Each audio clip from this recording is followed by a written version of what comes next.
Oh, look at the little. I want a little mech. Look at the little baby. It's a little baby. It's a little baby mech. Is he making squeaky noises?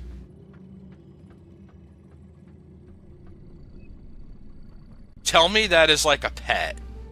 Shenanigans back again, and welcome to MMOMG. This month we're checking out Secret World Legends, which is a recent overhaul of the Secret World originally released in 2012. Unlike the former version of the game, however, Secret World Legends is free to play, with all storyline content being available to everyone at no cost.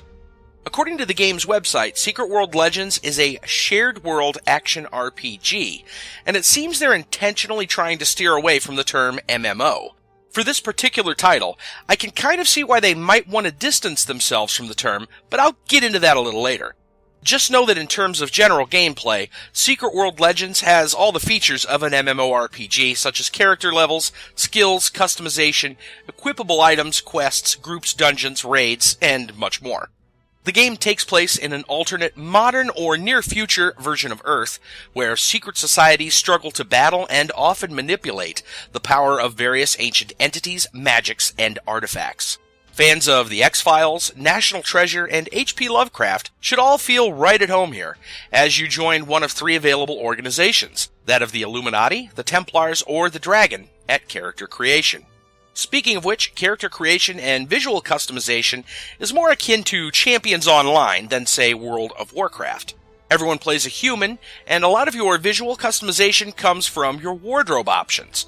While these are fairly limited early on, there's a huge variety available later via achievements, quests, loot, and, of course, the game's cash shop. Equipable gear, that is the kind that gives stat bonuses, are wholly separate from a character's cosmetic clothing. Character creation is also where you'll be selecting your starting class, which is a preset pair of two weapons. The starting classes are as follows. Assassins wield an empowered blade combined with elemental magic. Demolishers channel rage into powerful hammer swings and focus energy into blades. They may DPS or tank. Gunslingers combine dual pistols and shotguns with specialized ammo to blast holes in anyone that stand in their way. The Magus uses elementalism and chaos magic to devastating effect.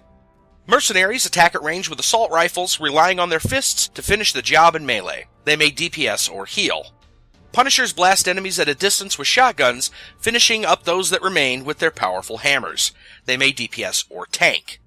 Ravagers use frenzying fist attacks combined with ritualistic blood magic. They can DPS or heal. Tricksters rely on the powers of luck and unpredictability with chaos magic and dual pistols. They may DPS or tank. Warlocks combine blood magic and a grenade-launching assault rifle to bring the pain. Each weapon has unique mechanics with their own UI, such as the heating-cooling meter for elementalism and specialized ammo for shotguns. You can learn to use new weapons later on, meaning you're not stuck with the weapon combinations presented to you at character creation. Because of this, I feel using the term classes to describe the starting character options makes the game sound far more limiting than it actually is. Like many recent MMOs, Secret World Legends combats ability bloat by limiting the size of your hotbar. Additionally, skills require that you have the appropriate weapon equipped, though you could theoretically switch weapons and loadouts as the situation requires. In many ways, the game is skill-based, as using a sword in combat earns you expertise in the weapon type, thus making you better at wielding swords. That said, classes still somewhat exist, but you're not stuck with what you chose at the start. I suppose one way to look at it is that each character is a hybrid of two weapon classes at any given time. Since we're talking about weapons, now's a good time to mention how combat works in Secret World Legends. As I understand, a major part of the transition from the Secret World was to overhaul the combat system. This version of the game uses reticle-based combat for single-target attacks and AoE templates for most other abilities, with no auto-attack. Mobs use mostly white damage attacks, but some have special template attacks that players ideally want to avoid using dodge rolls. This should sound familiar to my viewers, as it's essentially the same combat system found in WildStar. While progressing through Kingsmouth, for example, I found myself circle strafing to avoid the AoE attacks of multiple junk golems and some of the stronger zombies, pretty much exactly how I had in WildStar. I would go so far to say that if you liked WildStar's combat, but couldn't get past the cartoony art style or lighter atmosphere, you should definitely give this game a try. Speaking of atmosphere, Secret World Legends is steeped in character, lore, and setting detail. While this game is technically a theme park MMO, you'll spend much more time in a zone than you might expect, exploring every inch of the zone while completing its quests.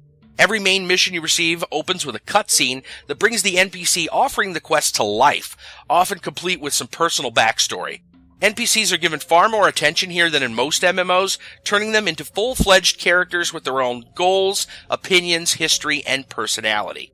It's a breath of fresh air to see NPCs as actual story characters, since so many titles simply use them as mannequins to hang quests on.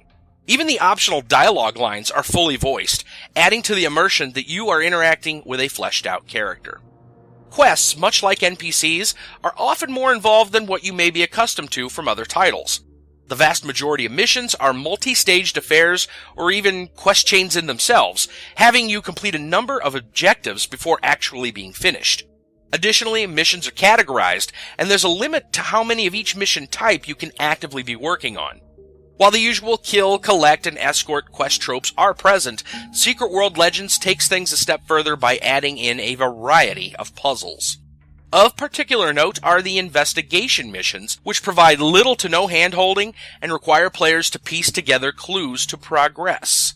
One such mission, only a few hours in, had me following kind of hidden-in-plain-sight arrows to a cryptic plaque that hinted at another location to visit. Entering the proper building, I then had to use the previous clues to inspect the correct painting for more clues, which led me to looking up a Bible passage so I could find the passcode to a locked door. Inside that locked room was a computer that required a password to access, which again was cleverly presented to me much earlier in the mission. A viewer told me that one of the later investigation missions essentially required them to learn some things about cryptography before even having a chance to figure things out. Suffice to say, this game goes far beyond just having to read the quest text to complete some missions. Between the depth of story, attention to detail, and complexity of investigation missions, Secret World Legends seems to offer experiences rarely found in MMORPGs. Including point-and-click adventure elements and a slew of cryptic puzzles, is a very bold move that I feel a majority of MMO players may not necessarily enjoy. These elements perfectly fit the setting, though, and I applaud the developers for including them.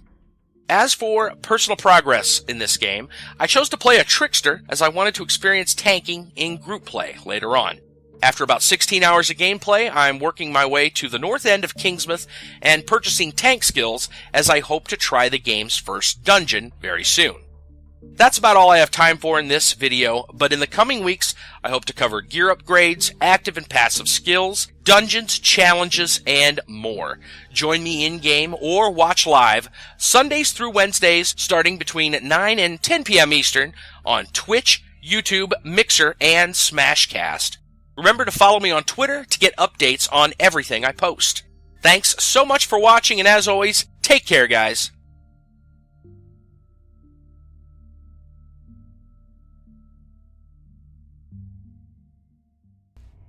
Lux Omnia Vincit.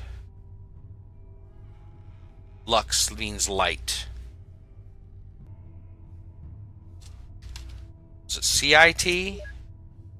There we go. Safe opened. Please stand clear of the wall. Light conquers all in Latin. Just playing some Pokemon.